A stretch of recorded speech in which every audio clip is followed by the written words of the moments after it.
Building better quantum computers requires improving multiple elements of the machines. What if there was a quantum CAD tool that could help develop higher fidelity qubits or effective quantum memory? We take a look at designing high-performance components for the future of quantum computing in this episode of the Post-Quantum World. I'm your host, Konstantinos Karagiannis. I lead quantum computing services at Protiviti, where we're helping companies prepare for the benefits and threats of this exploding field. I hope you'll join each episode as we explore the technology and business impacts of this post-quantum era. Our guest today is the CEO and co-founder of Quantopticon, Mirella Koleva. Welcome to the show. Thank you, Konstantinos. Yeah, it's great to have you here. And we're going to be doing a little bit of futurism today, because when you talk about accelerating the development of quantum components, they touch multiple aspects of quantum information science. So I guess we're going to take a look at some of the ripple effects this might have on the industry and kind of dive into what you do at the company. So maybe you just want to give us a little background on how you got started in quantum? Yeah, sure. So it was back in 2014. I was actually writing up my PhD thesis in photonics at Imperial College London when I first learned about the latest research of my co-founder, Dr. Gabi Slavcheva, which was in a different domain of quantum optics and solid-state physics. She had developed a very rigorous theoretical framework connecting classical electromagnetics with quantum optics, thus being able to, for the first time, to accurately describe light-matter interactions on the nanoscale. And her work was just gathering momentum as she had shown through a collaboration with experimentalists at Imperial College, that her model's predictions were indeed correct. And it was a very exciting time. And at that juncture, it was dawning on both of us that this model could be instrumental in facilitating the engineering of next generation quantum photonic devices. So I naturally wanted to be part of this exciting effort. And at the time, Gabi had implemented the model specifically for describing quantum systems with either 4 or 6 energy levels, and was forced to have to rewrite all of the equations and recalculate all the input values every time a different quantum system was being considered. So it was a monumental challenge that I set about to solve, but eventually I wrote a piece of code additional code that automated the whole process for quantum systems with arbitrary number of energy levels. So this is how I first penetrated the quantum field, and this is how the company got started. Great. Yeah. And before we talk about the company, I was just curious about what you just said. Were you trying to achieve some kind of like better defined qubits, or were you opening up the door to things like qubits or anything like that? The aim of this was really to broaden the applications of our modeling software as much as possible, so we can apply to any problem. Yeah. Okay. And tell us a little bit about the company. Sure. So we believe in a photonic future for quantum computing, and although there are several horses in the race, our expectations are that the photonic modality will prevail over the rest in the long term, due to the numerous advantages of this type of system, including room temperature operation, long decoherence times, compatibility with telecom infrastructure, and harnessing the mature semiconductor industry. However, quantum photonic technology is still in its infancy, and there are many practical problems that need to be overcome before quantum photonic computers become a reality.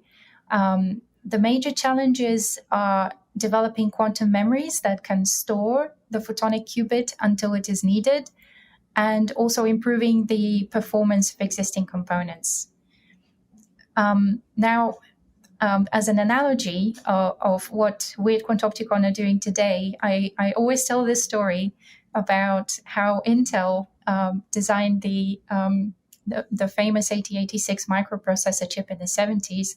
And of course, it went on to have a lasting legacy, giving rise to the x86 classical computing architecture. But it took the design engineers, many months to do this using manual calculations, as the proper software tools did not exist yet. Photonic quantum computing is in a comparable situation today, as the appropriate computer-aided design tools needed to guide the design process are mostly lacking. So Quantopticon is a software startup building a rapid design optimization platform specifically for quantum photonic component systems and devices, such as qubits, single photon sources, and quantum logic gates. And we're developing a first-of-its-kind quantum mechanical and electromagnetic computer-aided design tool for quantum photonics, which is a culmination of 20 years' worth of academic research work.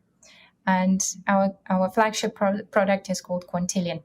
Yep, that brings us naturally to the very next question.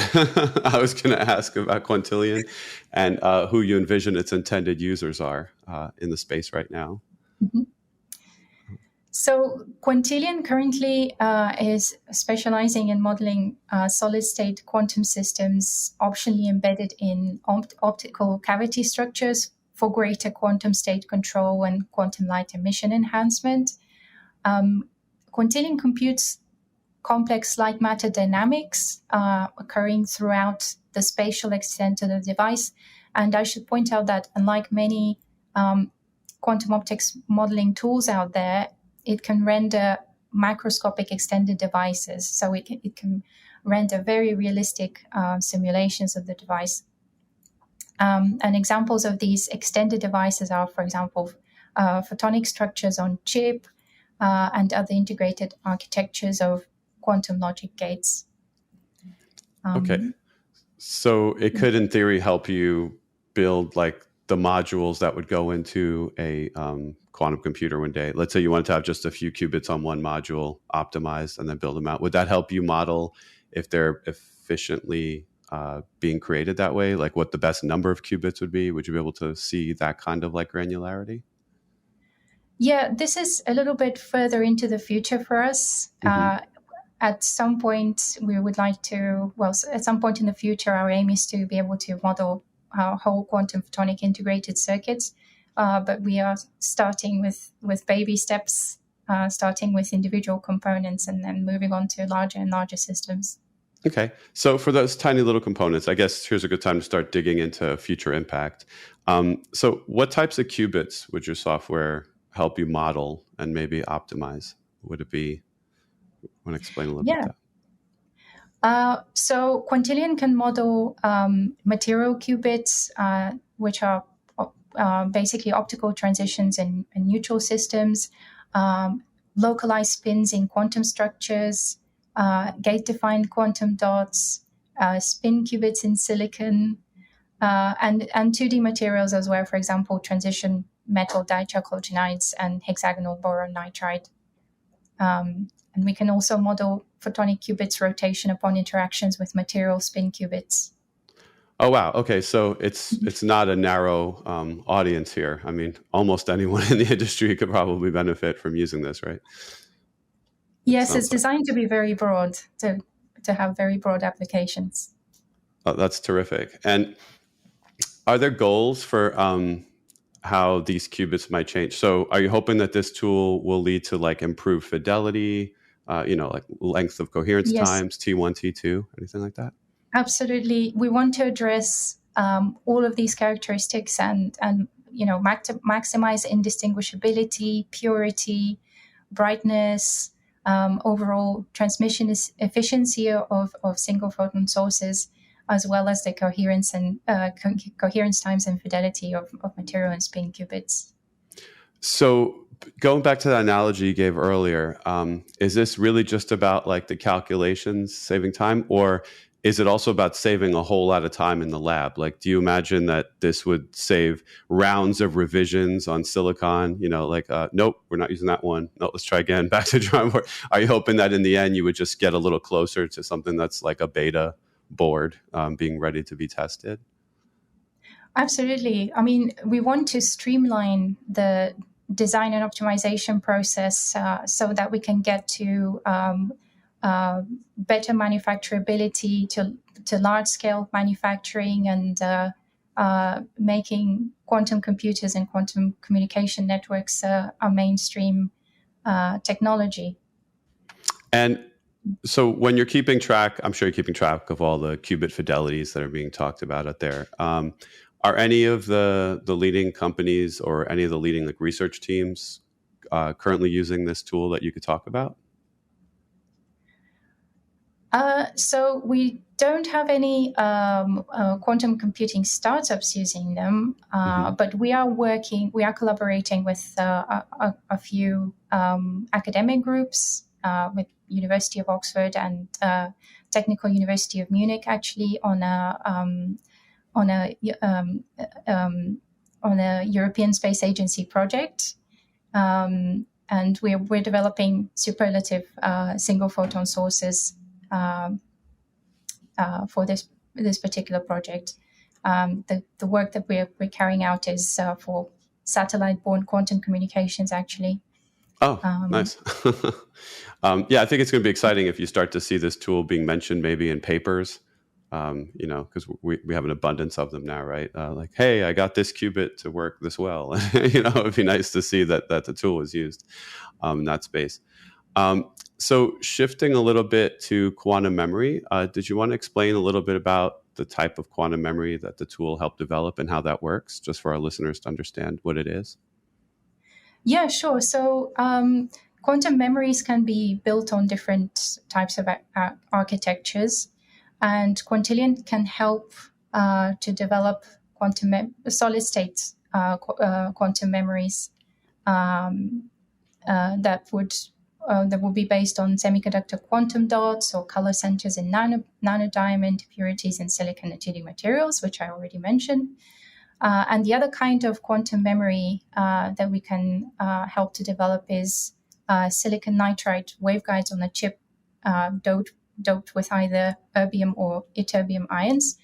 And this latter architecture is actually favored by BT, the UK's biggest telecommunications provider.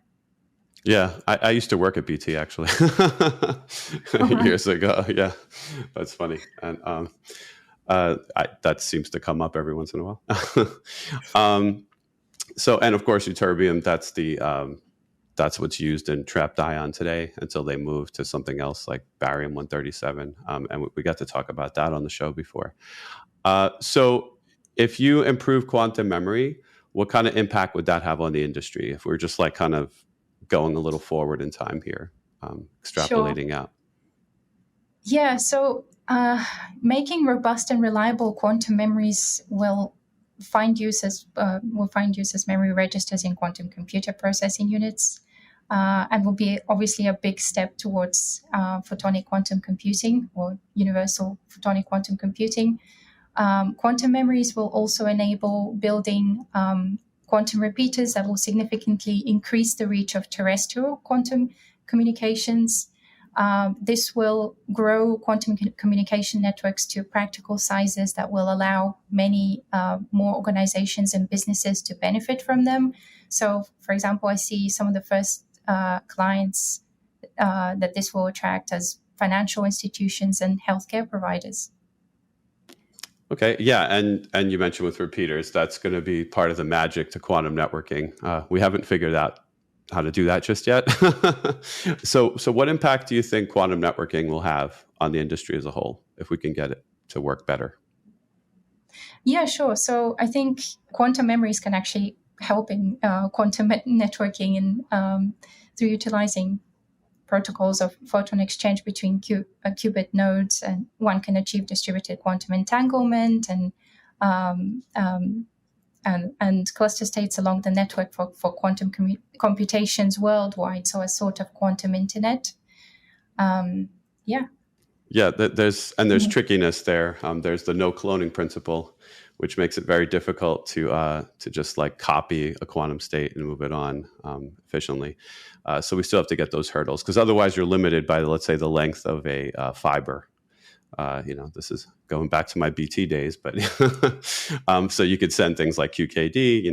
We can move photons around, but then it becomes an issue when you try to extend them on and keep the information quantum. So this software took about 15 years to bring to market, right? 15, 20. Are there any other offerings you're working on that might be on the horizon? Maybe closer than 15 to 20 years away? Well, as I mentioned, we're working on enhancing our capabilities for modeling single photon sources as part of the European Space Agency project. And we're actually specifically adding to the model another model for non-classical noise, which is very important for being able to faithfully model single photon sources. A little bit further on the horizon is implementing a full description of three-dimensional photonic geometries with embedded quantum structures. Three-dimensional simulations are naturally very computationally intensive, especially since we render the structure in exquisite spatiotemporal precision down to attosecond and angstrom level. So we will want to speed up the code as well to bring the runtime within more practical timeframes. And further plans are to make Quantillion accessible through the cloud and build out advanced visualization of the results, as well as add on a module for extensive data analysis. So currently, this is software you just download and run locally then? Yeah, it's a standalone software, yeah. Okay. And if you go to the cloud, do you anticipate optimizing for like GPUs or something like that? Would that allow for greater? Yes, absolutely. Yeah, that's definitely something that we are considering. We are considering harnessing HPC as well. Basically, every kind of technique we can get our hands on in order to improve the runtime and to streamline the code and to make it run faster. Okay, so then would it be like a whole new service model, like a monthly fee or something that includes compute time plus license and all that, like all bundled up? Yes, we are still figuring these things out on the business side, but we're working towards a monthly subscription model or charging based on compute time. Okay. Yeah, that makes good sense. So you're working with companies very deep down in the hardware stack here with these projects you mentioned. So based on what you're seeing behind the scenes in these development days, how do you see the next 3 to 5 years looking for our industry? Do you have any predictions, maybe even some that are, I don't know, counter to what other people are saying about the timelines that we're expecting to see? Yeah, so I mean, I already have some expectations counter to some other experts in the field, in that I think that photonic quantum computers will prevail. But more to be more conventional on this question, I would say that we anticipate that quantum photonic players will move to true deterministic single photon sources in the near future. So techniques like spontaneous parametric down conversion and four-wave mixing as a source of single photons will be replaced with solid-state quantum emitters such as color centers in diamond or semiconductor quantum dots. Now, quantum dots are still not as reproducible and definitely not optimized still. However, we're actually working on this.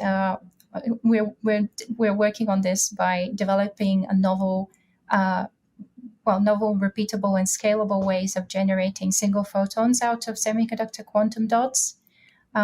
We have developed, or we're currently developing a model for emission at 930 nanometers.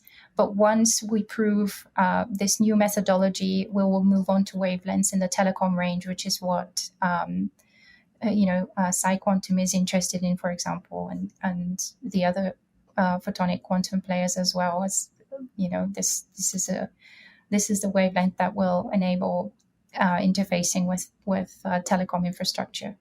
Yeah, we're all very interested in PsiQuantum. We want to know what's going to go in that big black box that's going to make 1 million qubits, as they promise. So when you talk about shifting to these other photon sources, is it just to make it more room temperature, more affordable, et cetera? Or are there going to be benefits to things like coherence and fidelity? Or do you anticipate, because it's going to be cheaper and easier to make them, that you can do better error correction because you could just have so many more of them? Yeah, I mean, we're actually planning on addressing all of these challenges, and we plan to optimize them in all the ways that I described before. We want extremely high fidelity. We want long decoherence times. We want all of these characteristics to be optimized. And we're setting ourselves a big challenge, but we believe that with the capabilities of software, we can actually achieve this. This is within our reach. Nice. Yeah, I'm a big fan of removing some refrigeration from the process. That's the only way to get these machines in rooms easier and racks or things in the future. Definitely. Has anything surprised you from these newer projects that are going on? Some innovative results that just changed your thinking about maybe something you should pivot to? Well, obviously, I'm very intrigued by Xanadu's recent announcement that I think the Borealis quantum chip took something like 36 microseconds to complete work that would take 9,000 years on a traditional computer. Yeah. And one has to always be a little cautious and scrutinize claims like this carefully. But I'm glad that photonic quantum computing is making headlines on the subject of quantum advantage. Yeah, whenever I see the quantum advantage thing come up, and we've mentioned this before, how do you feel about it? Do you feel that quantum advantage should be that a machine like that can do something faster, like Borealis, or do you feel like it should only be quantum advantage if it could do something practical and useful faster? Like a known use case, like optimization or something that people actually want to do, rather than like an experiment. Because there have been other claims, right? Like in China, there's that Photonic claim that they did something way faster. So these keep coming up from time to time, and then they get attacked by other members of the industry. So what's your take? Do you think it's like a moving the goalpost to say it has to be useful? Should it be useful, or should it just be proof that it's faster? Well, I think, we have to have proof that each type of modality is producing results faster than a traditional computer. I think that we all have to go through this, in my opinion. Mm-hmm. And I think overall we're obviously all moving towards a goal of a universal quantum computer, and being able to carry out any computational task and of any importance, and hopefully towards the benefit of humanity one day, to resolving some of the biggest challenges in humanity. So I think it's all kind of a gradual process, and we'll get there step by step. Okay. Yeah, great. Thanks so much for coming on. I really enjoyed this. And I hope that your software can lead to some more efficient machines in the very near future. Thank you. Thank you very much, Konstantinos. Thank you so much for having me on your program. Now it's time for Coherence, the Quantum Executive Summary, where I take a moment to highlight some of the business impacts we discussed today, in case things got too nerdy at times. Let's recap. Mirella Koleva was working on quantum photonics in 2014 when she met the eventual co-founder of Quantopticon. Her soon-to-be partner was working on a framework that could describe light-matter interactions. The two realized this model could help create next-generation quantum photonic devices. Mirella developed code to automate the use of the system and broaden its application to different types of problems. Quantopticon believe that photonic quantum computers will prevail as a leading type of architecture for reasons including room temperature operation, long decoherence times, and compatibility with telecom equipment. But photonic systems have to overcome some engineering challenges to become a prevalent technology. One issue is effective memory that could store quantum photonic qubits until they're addressed. Another is improving the performance of support components. To help accelerate the solving of these challenges, Quantopticon created software that can help design qubits, single photon sources, and quantum logic gates. It's called Quantilion, and you can think of it as quantum CAD. It can render very realistic simulations of devices, such as photonic structures on a chip. In the future, they imagine being able to model complete quantum photonic integrated circuits. For now, modeling individual components is possible. The software can model material qubits, which are optical transitions in neutral systems. You may have heard of cold atoms as an example. Quantilion also helps with localized spins in quantum structures, quantum dots, and spin qubits in silicon. The software is designed to be useful to many types of systems. A lot of criteria go into qubit quality. Quantilion can help with improving coherence times, purity, brightness, efficiency, and fidelity. The hope is to improve the quality of components and speed up production. Quantopticon is also using the tool to develop satellite-based quantum communications for the European Space Agency, showing its versatility. Quantum memory is still in its infancy, and Quantilion can help develop solid-state and ion waveguide versions of memory. Improving quantum memory could help universal photonic quantum computing, but also will enable quantum repeaters to grow quantum communication networks to usable sizes. Interconnect may benefit from these networks too, letting systems act as one large quantum computer from a distance. Quantopticon hopes to have the Quantilion tool available in the cloud eventually, with even better visualization capabilities. For now, it's a download. Check out the link in the show notes if you're interested. That does it for this episode. Thanks to Mirella Koleva for joining to discuss Quantopticon and their software. And thank you for listening. If you enjoyed the show, please subscribe to Protivity's The Post-Quantum World, and maybe leave a review to help others find us. Be sure to follow me on Twitter and Instagram at Constant Hacker. That's Constant with a K, Hacker. You'll find links there to what we're doing in quantum computing services at Protivity. You can also DM me questions or suggestions for what you'd like to hear on the show. For more information on our quantum services, check out Protivity.com or follow Protivity Tech on Twitter and LinkedIn. Until next time, be kind and stay quantum curious.